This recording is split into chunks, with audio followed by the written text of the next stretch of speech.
So the latest, I guess I would call it drama in the VR community, centers around Ubisoft and Assassin's Creed Nexus VR.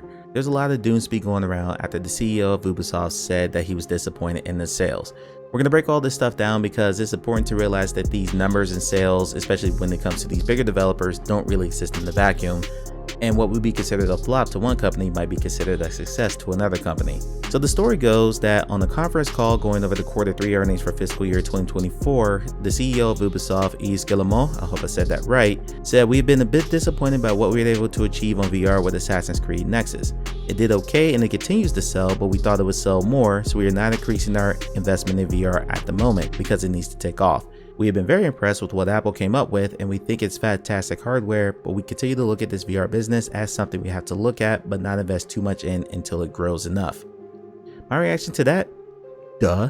This is Ubisoft we're talking about. For these developers, a relatively successful VR game is going to be a massive disappointment to them. According to Wikipedia, the Assassin's Creed games in total have sold over 200 million copies worldwide. 200 million. Meanwhile, Flat2VR over on Next reported that according to their sources, Assassin's Creed Nexus sold about 258,000 copies.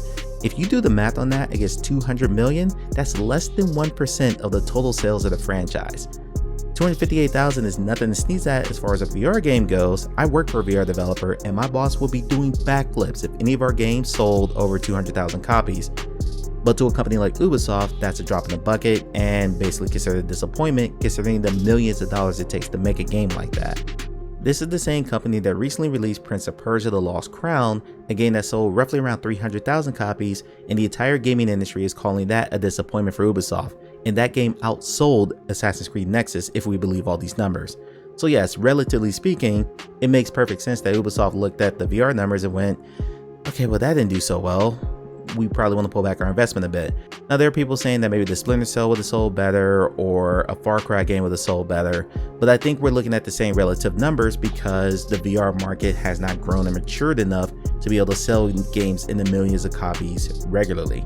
And if you don't believe me, just look at some of the success stories we've had in VR. Fast Travel Games, who just put out Vampire the Masquerade a few months ago, said that year over year, this past holiday season we just went through in 2023 was more than double what they sold in 2022, and in that period they sold 100,000 copies combined of all of their games in that 2-month period.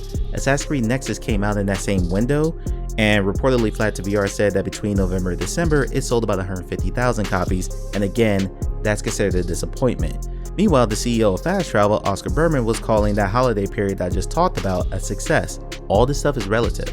Also recently in the VR community, we've been celebrating that Ghost of Tabor, before it even hit the main meta store and came out of early access on Steam, made over $10 million. That's a lot of money, but then break it down into sales.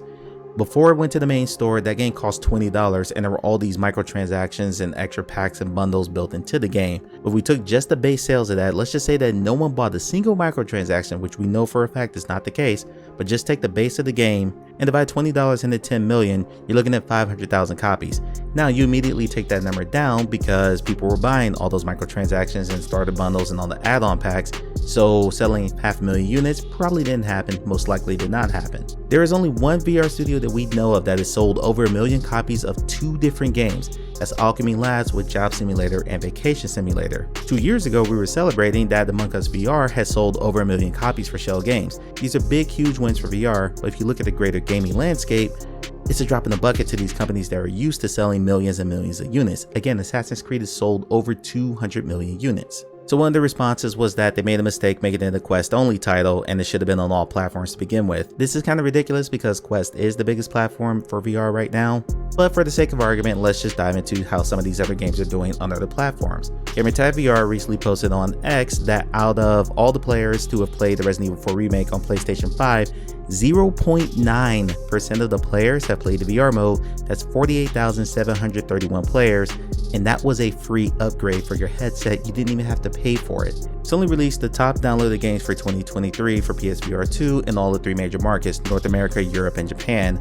The top 5 games in North America were Pavlov, Beat Saber, Kayak VR, Mirage, Star Wars Tales from the Galaxy's Edge, and Horizon Call of the Mountain. In Europe, it was Pavlov, Kayak, Beat Saber, Switchback VR, and The Walking Dead Saints and Sinners Chapter 2 Retribution. In Japan, it was Kayak, Beat Saber, Horizon, Switchback, and Dyschronius Cronus Alternate. The only first party title on that list was Horizon Call of the Mountain. It's only in 2 top 5s. It wasn't even in the top 5 in Europe. It was number 8 in that list. This is all of 2023, mind you. It was number 5 in the US. It was number 3 in Japan.